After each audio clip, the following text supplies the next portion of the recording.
Welcome to another episode of Fara Meets. Today we have a special guest, Arsenal and Ireland's very own Katie McCabe. From signing for Arsenal as a teenager to captaining Ireland to their first ever World Cup.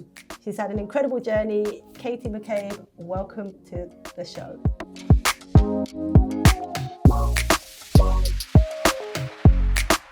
So I finally have back a part of my triangle that I had when I was at Arsenal. So we've got myself, Katie McCabe, Emma Mitchell. So yeah, the triangle's a little bit missing, but Katie, you don't know how long it's took to try and get you on my podcast. I've been begging you, but you're here now. How old is the podcast now?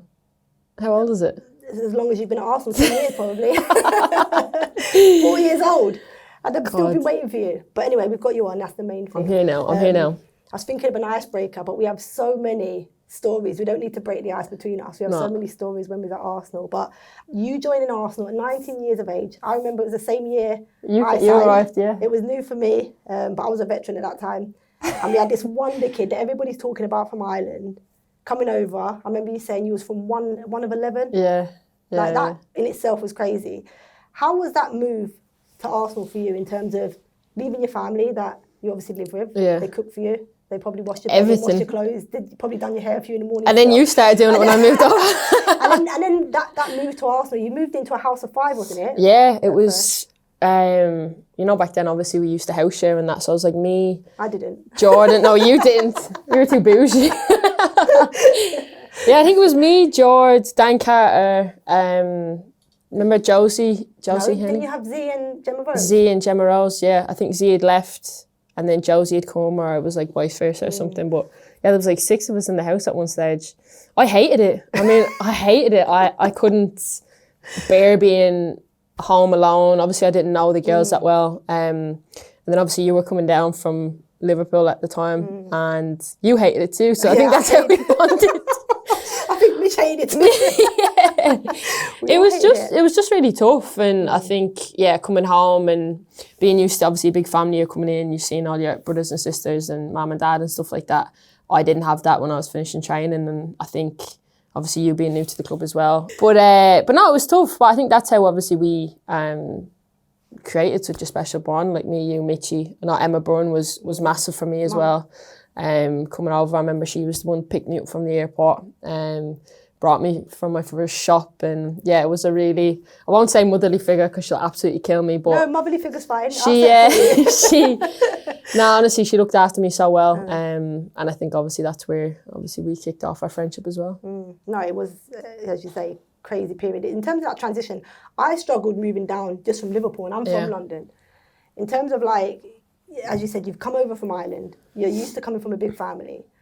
I don't know what you felt like, but in terms of kind of that support away from being in the training ground, how was that for you? Because you talk about, I mean, I don't suppose, you might have, I'm going to judge here, you probably didn't know how to cook or what was the right food to cook at the time. No. In terms of your washing, you probably, if you're coming from a family of 11, you probably give it to mum to do. Yeah. So how was kind of all of those transitions added on to the fact you're now competing in one of the most successful Arsenal teams? It was stressful. I remember like walking into training and like one of our first sessions, and you're in the changing room full of like Arsenal legends, like in English legends as well. Like you'd obviously come in, there was Emma, Alex, there was Kelly Smith, Casey Stoney. Yeah, I could rattle so many like massive names in women's football, and you find yourself sitting there as like a kid being like, okay, how am I going to get into this team?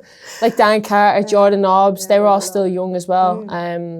So yeah, it was really difficult, and I don't think at the start I was as stressed because it was like the excitement aspect, coming in, meeting new people, being in a new environment. It was only then probably 6, 7, 8 months in where you start to obviously get used to not playing, and you're like, same. Yeah, we were in the same boat, but it was hard. And again, I think for you, like for me, you and Mitchie really helped me through that like tough period. And I know we always do is sit and play Irish Rummy. I know, we did. But you know what that period was? It was strange one, wasn't it? I was going for a breakup. You had Mitchie going for a little bit of mental health. And then obviously you transitioning from moving over. And we kind of, none of us as a free had that support network at the time. None of us were open enough to talk. No. It took probably 5 or 6 months for us to kind of have a team night out where, do you remember in the park? And we all went back to mine after it. Yeah. It was just like, from then, it was like, mate, we're all kind of in the same But boat. yeah, we needing were each all other. struggling in our own right. As you said, we never spoke about it. Only then that night we were like, right, I'm struggling. And then you were like, no, I'm struggling. The balcony, it was on the roof. You climbed out the window. Yeah, it was crazy. It was, wasn't it? But I think from that moment onwards, it like just solidified our bond even closer, and like we're still obviously mates 10 years later. We did have a good bond, probably not for the right reason in terms of if we look at the football side of it, but look, to get us through a tough period. It got us through a tough period, for sure, and obviously there are things that people outside of the game never really get to see, and we only saw it after when Mitchie, was open enough to talk about her mental health problems. But within that period, I remember you was talking, he was like, I might go on loan, I just want to play football, and like me and Mitchie's like, we can't lose our the little triangle, you can't do it. But you actually went on loan to Glasgow City, up in Scotland, and I mean, you had a fantastic time whilst you were there, and then you come back to Arsenal. What was that loan move, and do you think if you hadn't had that loan at Glasgow, you probably wouldn't be where you are now as a regular starter in this Arsenal team? 100%. I think I remember asking you and Mitchie for advice as to like, we just didn't want you to go when and where. Selfish. But I tried to go after. I'd signed a 2-year when I obviously first signed. I tried to go after the first year, and I think we were going back to like a winter league, so we had that spring series. So the club wouldn't let me go, which was frustrating because I found myself not even making the squad towards the end of that spring series, which probably not a lot of people would even know now. Not now. Exactly. When you think back, that was 10 years or 9 years ago. You wouldn't even imagine that you were ever in that position where, you weren't in squads, you was on loan, you didn't know where you stood, you didn't know if you were going to get another contract. And now you can't even see your name not on the starting 11 with Arsenal. It's crazy how much things can change and how football can change so quickly, because obviously I wasn't favoured within obviously the setup at the time, and I was like, right, I need to just go play, and Glasgow City came up and gave me the opportunity to go there. They were going to have a couple of Champions League games. I knew some people at the club already, some Irish all teammates of mine.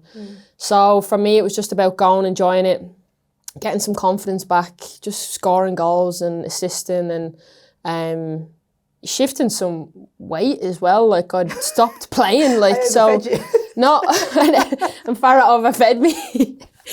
But do you remember I was going on like diets, and I was so cranky. We was on a diet, and I was miserable, weren't we? There was one time where I was like really miserable, and Fara and Mitch were like, just stop with the diet. Just eat, Katie.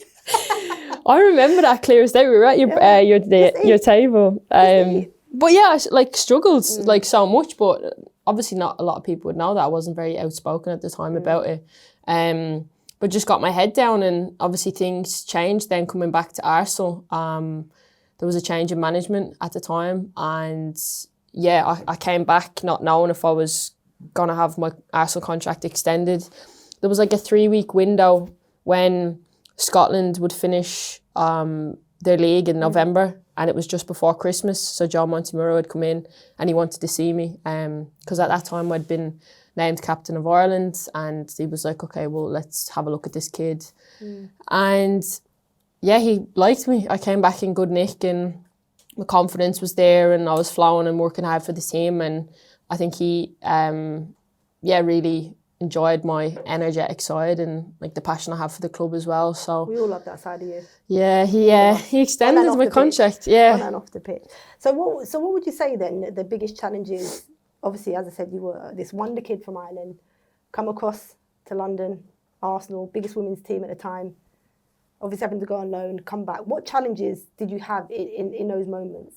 Was it, you talk a little bit about food, so in terms of like even knowing what the right food was to eat away from home? Again, like settling. It was so long ago, so the resources at Arsenal were obviously a lot different we had fish and chips on a Friday. Yeah, but like we didn't have the luxury of like nutritionists and. I think we only had like 5 or 6 staff members. So in terms of obviously where the game's grown, like that's where it was when we were there at the start to where it is now. Like we've over nearly like 20 staff members, which is incredible for the growth of the game. But as a kid, you didn't have that. So I was leaning on your experience as an older player. You're laughing. I'm a great player. Just waiting for you to question it. I was. Milk and vodka's all right. But I was learning, like leaning on your experience, Emma's experience, Mitchie's experience as older players to kind of learn from. Chose the right people. I did choose the right people. You wouldn't be where you are now without the four of Yeah, us, No, but let's talk then. So they're the kind of challenges. But what, you know, when you're young, I mean, do you or don't you? Because I feel like when I was young, in terms of pressure, I didn't really understand it. Thought I was the best. Yeah. Nothing could compare to me. You know, one of Same. those that I'm kind of, you have your own kind of confidence, arrogance, if you want to call it. But you're coming to Arsenal. What pressure did you feel as this young Irish kid that no one's heard of? Yep. Coming to an Arsenal team and trying to, you know, stake a claim there? It wasn't necessarily the pressure I would have felt from Arsenal itself. It was more so like the expectation that people had of me from Ireland. I felt like maybe I was a big fish in a little pond in Ireland, and then you become a little fish in a big pond when you get to a football club like Arsenal. Yeah, and drowning at times, especially because I can't swim as well. So. But she actually can't. I can't swim, for the record. We won't go into them stories. Just know, Kate, you can't swim. But yeah, so it was the expectation other people had on me from back home, and I think looking at Arsenal Football Club as history, like the club was foundations. They're built on English players, Scottish players, Irish players, Welsh players, like the home nations. And I just felt like I wanted, like I look, Emma Burns, like the most capped player for Arsenal. I'm like, that's what I want to get to. That's what I want to kind of strive towards. I want to show the club and the fans that I'm here and I'm loyal to the club, and give it my all, really. So shall I let them into a secret? These Arsenal fans, she is loyal to the soil, guys, because she come over from Ireland in a Chelsea shirt, and after a year of being at the club, she is now forever a red. What is it? The Arsenal up the Gooners? What are these? North London forever. I think I did disclose that in an interview a while ago about being a Chelsea fan growing up. That's right. Because of my older brother, he was a Chelsea fan. Yeah, he's got sense. He's got for clarity. Sense. Yeah, she's an Arsenal fan, so have it. Arsenal, loyal to the soil. But you know what, Katie? What I want to touch on. So, not even just you've been at Arsenal for 10 years, right? Yeah. There is this crazy perception of you with referees that you're this hot-headed lunatic. You've been there for 10 years. And just for the records, people, she has only been sent off twice in 2 years. This perception, in my opinion, of you being this hot-headed whatever is crazy. To think that you've only been sent off twice, but people think you're this lunatic. Like, where does it come from? Because it's frustrating. Like, I know you. Yeah. And actually, I always say, if you take kind of that passion, because that's what it is, that passion and that love for winning and love for football away from you, I think you lose 50% of you as a player. 100%. So I'm like, why do we see that? Why do you think people have this perception? Because for me, it's crazy. I don't know. I was actually happy you got sent off against Chelsea. It meant me. Well, it's sure Chelsea fans. No, that's besides the point. My point about the card is but crazy. yeah, I don't know. I think like the people that know me, like the people that are closest to me, see how I'm not an angry person. Like I'm happy. I'm like I love like banter and I don't really live a serious sort of life. Very easygoing and stuff. But I don't know. I think like obviously there's a switch from when I obviously am in your personal life to then obviously when you step onto the pitch, as you'd know, like you're in a kind of different mindset. And for me to be on my game, like I need to be, like concentrated and up for it. And I think my passion as well for playing for the club for so long, like at times, it has spilt over. But I think, for me, it's frustrating because I think it's a preconceived thing that I'm like... A lunatic. Yeah. No, I just disagree with it. The stats tell you 2 sending off in 10 years is nothing. Yeah. I mean, I think I got sent off more than that. And I think like... and I was never labelled hot-headed. No. But I think refs, do you think, like, I don't know if you agree, I do. You know when you play and you have like those players, like I look at like, say, Katie Chapman, for example, refs go into the game already kind of knowing that, okay, I'm going to target them. I'm going to get into their head before the game. And they'll be like, oh, are you going to behave today, Katie, for example? Are you going to do this today? You'd always get those refs. And like they used to say to me, are you going to go easier? Because I would be like one of those that is yapper. Yeah. Like, I'm just going to yap in their ear all the time because that's just how I was. You're a midfielder as well, so you can... play with that little... But before every game, they would say that to me. They'd be like, "Oh, you're gonna get off my back today or whatever," and I'd be like, "Depends how you ref. Yeah. It depends what you do. Like your performance is equally as important as mine." No, exactly. And do you get that from refs? Like, are they like? I feel a little bit they target you. I have to say. I don't want to obviously like.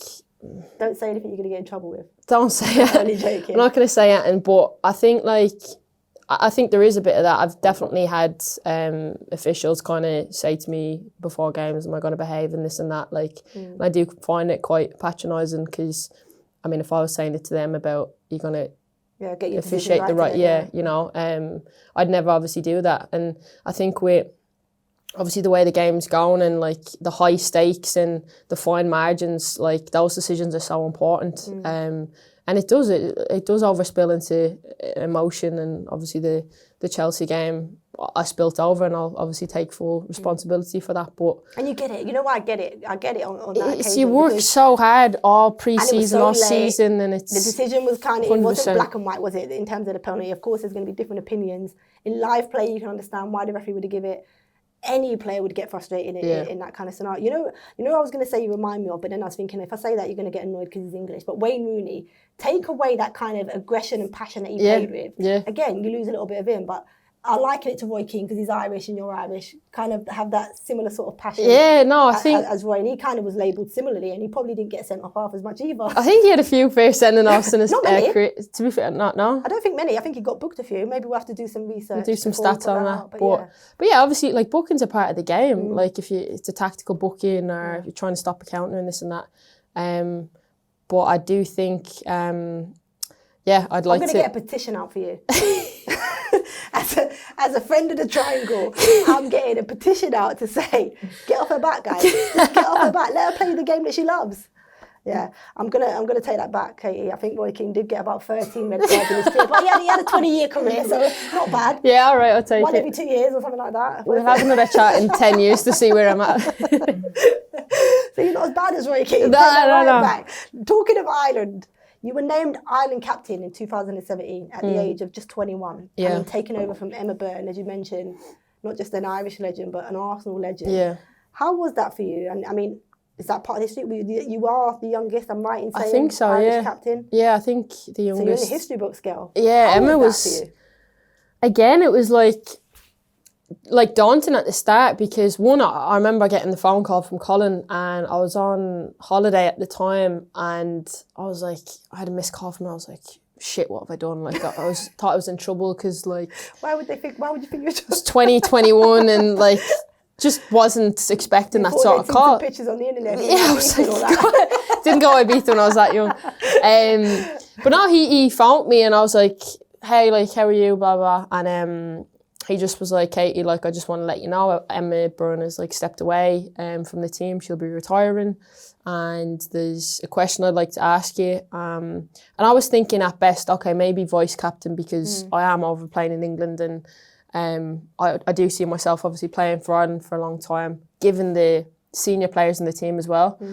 And then he asked me, do you want to be the next captain of Ireland? And obviously without hesitation. Can't hesitate with that. I said, yeah, bring it on. But no, again, I think at the time it was tough because I was like so young and I had like the likes of Niamh Fahey, Louise Quinn, Anya O'Gorman, Steph Roach, all these like older players, Diane Caldwell in the team at the time thinking that they should have got it, you know. But Colin seeing an ability in me and I think he wanted to give me more responsibility because I did like to like take the piss a little bit and like not... No, I get it. No, like, you know what I mean when you're young and... But some people, like I was similar to that. Like, and that's why I think maybe we got on as well as we did, is that we're not serious people. Yeah. So in terms of like, you know, you want a little chat in the warm-up or you do something silly away from the pitch or whatever, not to say that you're not professional. Yeah. Because we were professional. You would continue your career the way you have if you're unprofessional, right? But you weren't serious or seen as the typical captain in terms of diligent in every single aspect. But do you think then having that responsibility, you think it changed you? Yeah, I think I tried to become at the start something I wasn't, which was like, I was kind of thinking, what would Emma do in that situation? I was 21.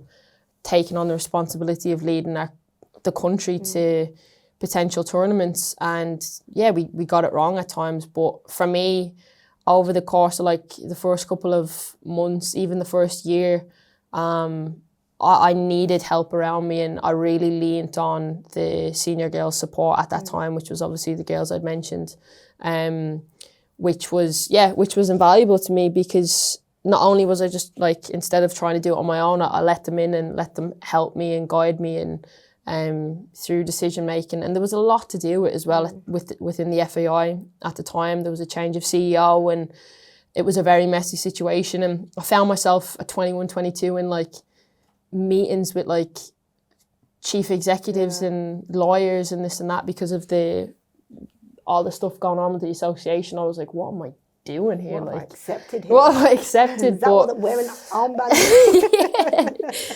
But yeah, I had to stick with it, and I learned a lot about myself and how to become a better leader. And yeah, for me, my proudest moment in a Ireland shirt is getting us to the World Cup. Like, that is without a doubt. Like, I felt like such a weight lifted off my shoulders. Like, it was such a responsibility. It had never been done before, and I was after it so hard for so many years. We got close, whether it was a Euros or a World Cup. So then to eventually get over the line together was, something I've never really experienced before. The feeling in football, like, you've been to tournaments, you know, it's like... The first one is always the best. It's the best. It's always the best. But I was going to say, I think that demonstrates your leadership. Maybe that's something that Colin's seen in you, because for somebody so young, you could have gone about it in a completely different way in terms of taking the responsibility of leading your country and thought, you know what, I have no respect for these senior players that have been here for 10 plus years, that have given everything for their country, and on this occasion haven't been given the armband. I'm going to do it my way.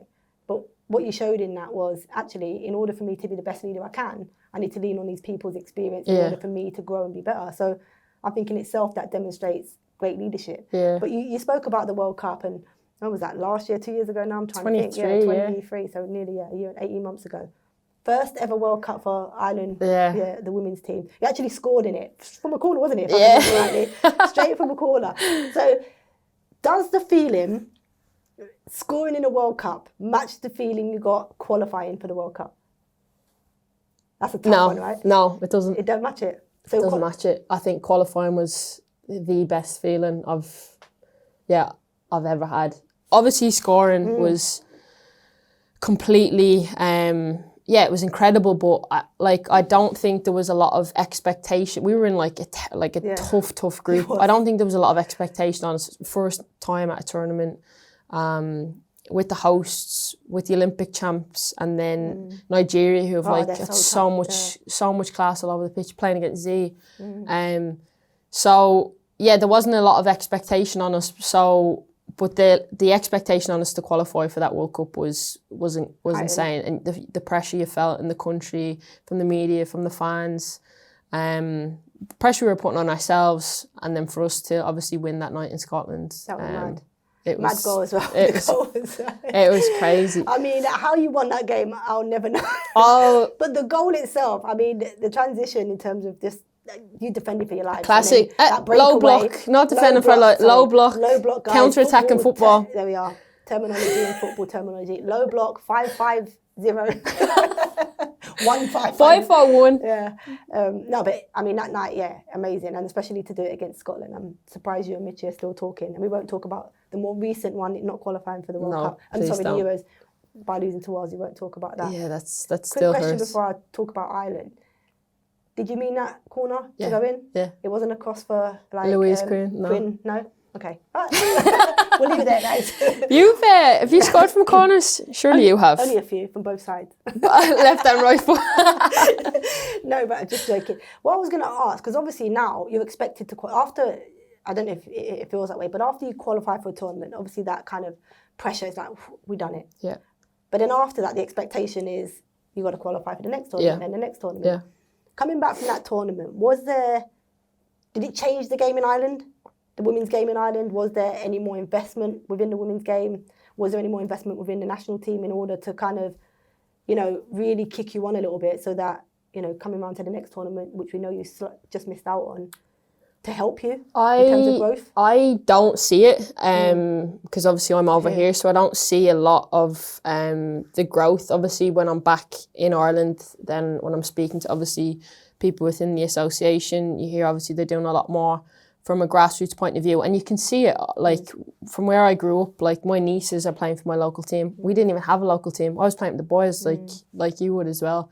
But now there's like 10 girls teams like in the area, which is incredible. So there you can't see it, but for us, I think it needs to be even more, and it goes hand in hand with the expectation to qualify to then obviously get better structures underneath from like in under 20. You used to have 23 programs, under 21s programs. Like that gap as an 18-year-old playing under 19s to then go on senior football, crazy. It's a big gap. And I think that's where sometimes in Ireland we lose those younger players that aren't quite ready to make the senior team, but they're still good enough to play at some certain level, but they fall away, which is obviously really disappointing for us because you're losing like potentially really good players. So would you say there's been more investment then since, for example, qualifying for the World Cup in the grassroots programme to get more girls playing football in Ireland? Or has it been equal investment in terms of actually, well, our senior women have been to a World Cup. The goal is to qualify for the Euros. We need to give equal investment or 80-20 investment in terms of growing the game and having a future for these young Irish kids coming through? Or is it about actually tournament and our senior team? Do you think that balance is right? Or I don't think that balance is quite right. I'd obviously have to speak to the right people within the association to kind of understand it better, because I'd be talking blindly if I gave you a kind of a definitive answer on that. But I definitely want us to continue to obviously improve our underage setups. I know obviously a lot has been done in the grassroots, and a lot of the sponsors come on board to work with us to improve that structure as well. So, but it's like I said, it's that period of under 17s to say under 23s where we really need to improve that and keep young girls in the game. You can't keep losing them. What do you think needs to be done then in order to kind of keep that generation of players going? It's like, money, isn't it? Your league's not professional. Right? No, it's amateur. Ireland, so you've got an amateur league still in Ireland, but obviously your national team are qualifying for tournaments, or the expectation is to, but you're in an amateur league. Yeah. Like, not all of your players are playing abroad, or all of the... Most of them now are, yeah. Abroad, so even but you don't want it to be like I feel like Ireland, the league in Ireland, we have these like fantastic players and we just kind of feed them off to clubs around Europe or in England and stuff. I'd love for one day for us to be able to keep hold of that. But for now, obviously, it is amateur. The FAI have been working hard, obviously, from our qualification with the World Cup up until now. Obviously, the Euros is obviously disappointing from a monetisation point of view, I'm sure. But we obviously need to keep working at it and keep growing it as best we can. And I think for us as a national team, we're very in touch with our roots and the grassroots teams we've grown up playing with. And we do love to kind of give back from that point of view as well. Love that. We've got a mini McCabe coming through, right? Lauren, How good is she? Lauren's good. Lauren's a different player than me. I was going to say, what has she got that you haven't, and what have you got that she hasn't? I feel like she's got a bit more finesse, a bit of flair. Like, I think, obviously I started off as a winger and worked my way back. But I think, she's a little bit taller than me. I feel like I'm a bit stronger when I was her age. But she's like, I don't know. She's is she a winger as well? Yeah, winger midfield. Well, is she? She's boat foot. All these young kids now are boat feet. But yeah, no, she's doing really well. She's on the underage teams coming up, and hopefully get her across to maybe the academy at Arsenal. It's hard because so much politics that goes into it with like kids coming over now, and she's still only 17. You mean you want her to move in with you? I'm sending her to yours. You wouldn't want to do that. She'd have 2 or 3 years how you started out. Talking of Arsenal, You played under Joe Montemurro. Joe was so good. I think was devastated I weren't there. He just brought a freshness in, and there was just he's just such a likeable man and character. But I think like as a coach, first and foremost, like he's so good in the details, and he used to have these kind of little I don't know, like little phrases of like action reaction. You know, when you lose the ball, like win it back. Yeah. Like no two players in one line. Like I still know them all because it was like ingrained into. And that's coaching. Yeah, that's what good coaches do, right? But yes, he was an unbelievable coach, but the person he was as well, he cared about you. He cared You've got about. a thing about Australians, haven't you? I love Australia. But no, honestly, he was such a good man, and he cared about you as a person before any of the football kind of came into things. So, and he brought such great people that are still at the club now. Aaron, he's still our assistant coach. But yeah, he was fantastic for me personally because he really developed my game. He made me understand and see the game a lot differently.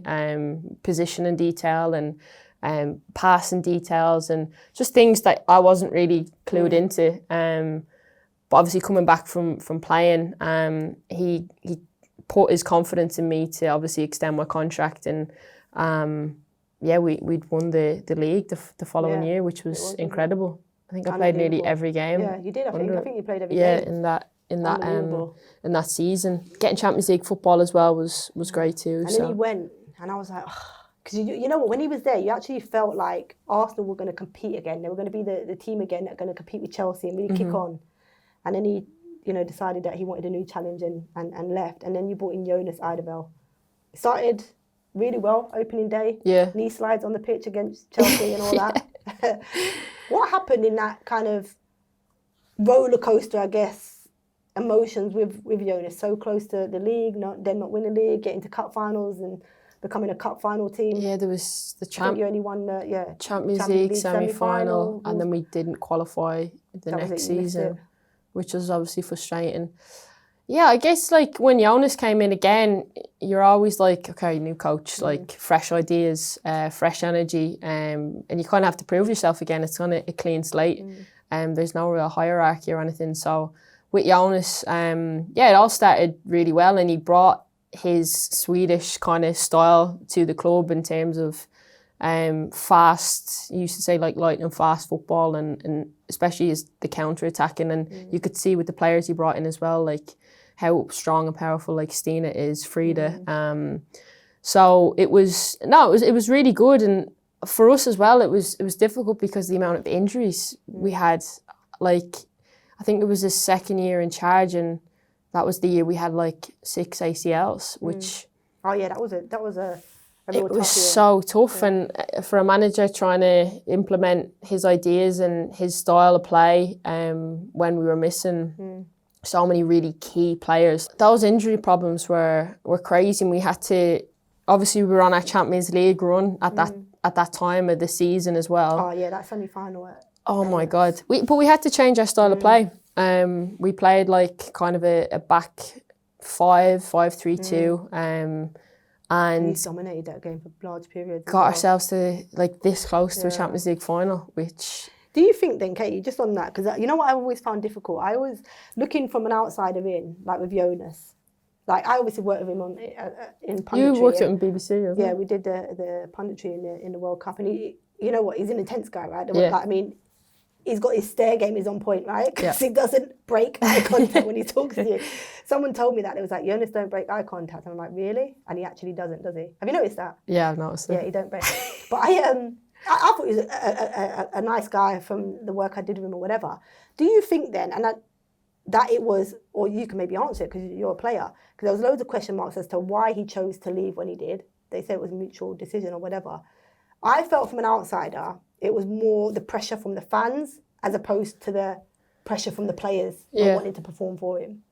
Like, no, could you hear that? Could you feel that fans' pressure as a player playing? When Jonas spoke to us, obviously the day he left, like he felt in order for us as a team to move forward and to kind of like keep up the impact we're trying to make from a club point of view, and within the league, with the fans, like that he needed to step away from that because he felt like the fans weren't as obviously supportive. And they've got to voice your fans, that's for sure, on social media. Our fans are incredible. Like They are in a state. You know what? I love your fans, and they do turn out in the numbers. But sometimes their social media chat, I'm just like, guys, come on. I don't really see all that. You probably don't. So I'm sure he would have got abuse all over that because that's just Arsenal fans.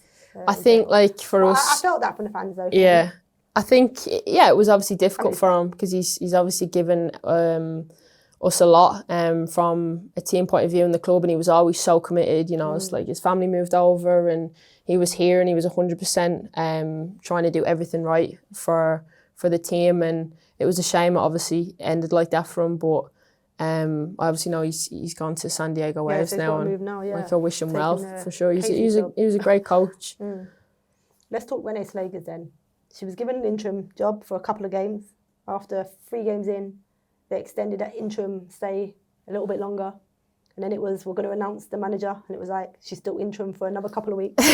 And then after going like 12 games unbeaten, I think it was just before the Chelsea game, she was then given a full-time role as head coach of Arsenal. How was that in terms of for players or for yourself, in terms of her being assistant coach under Jonas to then being the leader, you know, the one that's going to lead the team and drive them to the next, you know, stage, I guess, or the next levels and start to win trophies that this Arsenal team should be winning? Yeah, I think like Renee, having been an ex-player, for us when she came in, she was obviously the assistant as well as Aaron. So obviously you're not speaking to Jonas at the time every single day, so you'd have a lot more conversations with your assistant coaches, and I think Renee was really, really good for that in terms of like understanding how we feel as players, if we needed more of something or less of something, or just that relationship. And I think that relationship built throughout the squad with her. And I think obviously when Jonas had left, for us as players, it was kind of like there's no excuses here anymore. Like obviously Jonas had made his decision, and it's us on the pitch. I can't remember which game it was. What was our first game? You bounced back. You battered someone. I think you scored like 5. I think it was Brighton. Like, you couldn't score forever, and then no, it was Vålerenga. It was either I think it was Vålerenga. It was Champions League. Yeah, Champions League game. And from the get-go, we were like, right, we need to kind of start fast, and we did. And like the girls, especially our front. Our strikers, like, confidence started to increase, and I don't know what it is. It's like one of those things you can't really explain, but it's just like a feeling you have. And like obviously I was like so happy for the girls because you could just see them playing nice, fluid, front-footed football, and scoring goals. And I think Les went on a crazy run of scoring like 8 in 8 or something. 9 consecutive games or something like that. So. Obviously that's great for us from a team point of view, but Renee really like made us stable and really put our trust in us. Like she was like, I trust you, like go out and kind of show me what you can do. And it's obviously been really good since she's taken over, and we just want to build off that. Yeah, and to be fair, I mean, I was like, it's one of those, I was like, are Arsenal going to be that team that try and search for the biggest name in the game and try and bring this person in when actually you've got somebody there that steadied the ship completely, looks like she's got the respect of the players and whatever. She's actually not lost. So why wouldn't you give her the job? So I was like, please Arsenal, don't do it. And I'm actually really glad that they've made that decision, and hopefully, you know, Arsenal can really build on that. I mean, you are a few points behind in the league, so we won't talk about that. No, I know. That was... You're still in the FA Cup and the Champions League. So. FA Cup and Champions League. Obviously, it was a tough game against obviously Chelsea with conceding the pen, and then the City game in the League Cup, like conceding with like 30 seconds to go. So, but we can't kind of sit and feel sorry for ourselves. We need to keep going, and I think it's been like nearly 8 years since we last won the FA Cup. So. For us, you need to get your name back on it. Yeah, for sure. It was the last time we won it. Were we there? Yeah. Oh, Wembley. Wembley. That was a long time. Was that the last time? Yeah. That's surprising. I know. Wow, even United have gone and done it before you. I know. Renee, this is what I want to know about her, because obviously she was a player, midfielder as well. Had a few injuries. I played against her actually for Did you? England against the Netherlands. But what type of manager is she? Like, is she like, you know, like you have them different types of, you like them managers that like to be heard, like aggressive. Is she just like a quiet, like, she's so calm person, like, yeah, like what's her best attribute as a manager?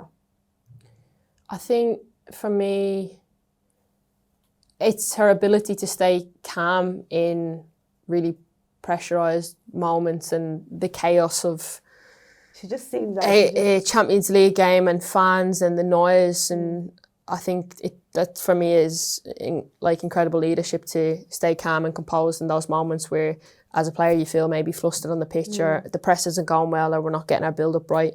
I think, her being able to just kind of stay cool. I don't know whether it's a Dutch thing or something, but I know she's big because she's so calm. She's so I chill. do look at her sometimes. I'm like, are you gonna scream? Are you gonna like? She just chilled it. Little Renee. Yeah, she doesn't. She doesn't mind celebrating though. She doesn't mind celebrating. Everyone will celebrate. I love it. I love it. No, she does seem calm. That's probably a good reflection in terms of when you say that. Right, let me ask you about the WSL because it was a long time since I played. What do you think the standard of the WSL is now? I'm going to say compared to when I was playing. How long are you not playing now? 4 years. 4? Yeah, 4 years. I think it's gotten, like... Is it a lot better It's now? Attractive. People want it... Some of the world's best players are like... That's what I want to ask. Do you reckon they want to come for the money or do you reckon they want to come because actually they think... I think the it's quality... more competitive than, say, Spain or NWSL or... What do you... Yeah, I think quality. I mean, you can see obviously some teams are wanting to spend as well, so maybe it is a bit of both, but I think the quality from all over, there's no easy game in the WSL, like, at all. I think... Unless you're playing Tottenham.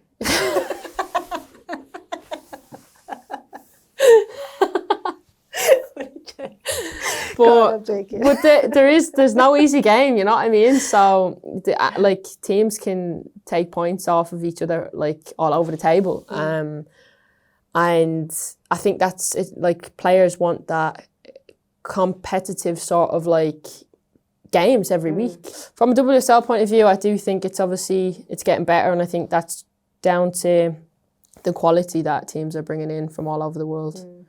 Like the American players coming over. I know, that's what... The NWSL were so... NWSL think they're the league, right? Yeah. So to be able to attract their that was it back in the day. Top international players to our league, it's kind of like, okay. You know, maybe it's Emma Hayes. Maybe she's telling them to go and play. Yeah, maybe. Go play in England. So saying that, you're talking about how good WSL is. What's next? Like, what's your... If you look at Katie in 5 years' time, am I going to talk to a Katie McCabe that's... I'm going to be running my own podcast. Been 15 years at Arsenal legend, probably captain the Arsenal team. You know, Yeah. that's something I saw the armband the other day in the weekend, wasn't it? Yeah. I think It obviously it looked nice on you. the biceps. Your biceps. Yeah, obviously like Kim and Leah are our captain and vice captain, and obviously when they're not playing, then I'll obviously step in. But I feel like naturally, like I'll lead my own right anyways, and try help the young kids because I had such a great role model growing up. Do you know what I mean? So I do see myself like even some of the younger kids, like I'm like, you can see how they maybe want to cut corners at times, and then we have such a good relationship off the pitch, and you can have the crack with them that they do listen to you then, you know what I mean? That's what I mean. You have to, the thing is with that, you know, like you talk about those kind of being a role model or mentor for some of the young players, that we all want to cut corners at times, and only by cutting them do you realise that you can't cut them in order to be where you want to be. Exactly. But you know, it's like when Mum said to you, don't cross the road, but until you cross the road and get knocked down, you know not to cross the road, right? But you want to do things that you're not supposed to do. You know? Sometimes, you know, it doesn't matter how much you hear it, you have to experience it. So them, you know, being a ghost in the gym like I was at times, you have to step back and be like, okay, I'm going to give you the advice and whatever, and they always come back and they'll tell you were right. No, 100%. I can imagine you to be that really good leader. I mean, it looks like you've been in there anyway. I think, like, for me, I was learning early on, like, from that maybe first year and a half at Arsenal, like, I think from that, the penny dropped with me when I went to Glasgow about looking after myself, keeping myself in good condition, doing the right thing, staying professional, and that's why I've been able to have a 10-year career at Arsenal. Yeah, you know, crazy. So it's... I can't believe you've been there 10 years, Katie. No. Like, do you see yourself being there until you finish playing? Or would you like to experience another league? Right now, I don't. I think so. I think for what we've seen Arsenal from where it was when I first went to where it is now, and how much the club has invested, not just from a footballing point of view, but commercially and globally, they want to be at the forefront of everything. And we're playing at the Emirates now, which is insane. Katie, I could delve into so much more of you. I wanted to keep it nice and short and sweet and kind of just talk about your time at Ireland and Arsenal. I feel like we've only scratched the surface. I know. I want to go maybe deeper. part 2. But part 2 will be, 100% part 2. More deeper. We'll get Mitchie on. When we're allowed to talk about, maybe when you retire, because I feel like sometimes when you're playing, you can't talk about, you can only scratch the surface. Yeah. Now people are going to want to know what happened with me and Mitchie when we was at Arsenal. But when we were retired, maybe... We'll spill the tea, and you need a few cups of tea, because to sit down and listen to that, it'll be a good one. But no, I appreciate you giving me your time, but I need to do a quick five-a-side and some quick fire questions before I let you disappear back up to St Albans. So, five-a-side team, players that you've played with or against, the best five-a-side team. I never pick a goalkeeper. So no, I'm not picking a goalkeeper. Want, but you don't have to. Last player Emma back. Byrne, she didn't want to pick you. Emma, I'm trying to think of my five-a-side. I'm gonna go. Right, I'll put you in it. Are you gonna put me? I'll put you in it. I didn't pay her, guys. I'm probably not one of the best. I'm gonna put you in it. One player that if you don't put her in it, then I'll be surprised. Viv, I'm putting in it. Okay. Because goal scoring, like one of the best goal scorers I've ever played with. How many's that? 2. You've got so many amazing players. I know, I'm trying to think. Some like this. I mean, I played with Kelly Smith as well. Do you know what I mean? All right, I'll stick Kel in there. No, don't do it because of me. She should be ahead of me anyway. No, Kel is like... 2 more. There's one that if you don't put her in there... Where have I played with her? At Arsenal? Nope. Ireland? Yeah. I don't know. Tell me. No. Right, so you, Viv, Kelly.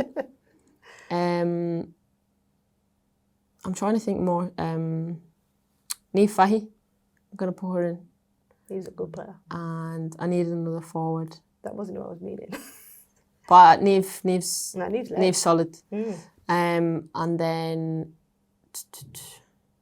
I'll do someone I played against. I'll do LJ. LJ, decent. I thought he was going to say Denise. Oh, Denise. Right, I'll take you out and put Denise. What he was going to say her. I thought he was going to say her. She's led. She's got good feet, man. She's a good player. Right, some quick fire. Quick You know fire. what quick fire means? Yes, quick.